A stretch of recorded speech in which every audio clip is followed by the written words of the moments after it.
One of my most favorite topics to talk about and teach is your intuition.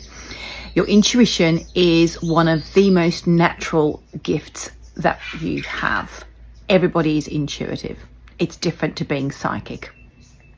Coming up on the 23rd of July is my Unleash Your Intuition workshop. And in that workshop, we're going to unpack the blocks that you have to your intuition, not generalized.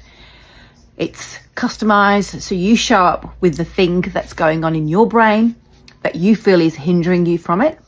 I get to work with you.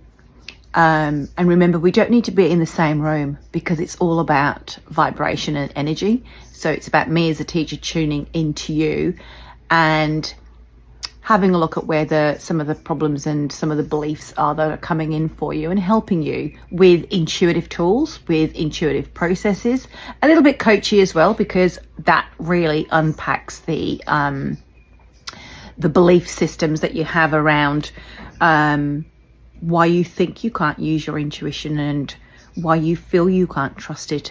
Remember, one of the biggest problems that people talk to me about is, I don't know if this is really my intuition. I don't know if it's my head or if I'm just kidding myself. So come along. You're going to have fun, trust me.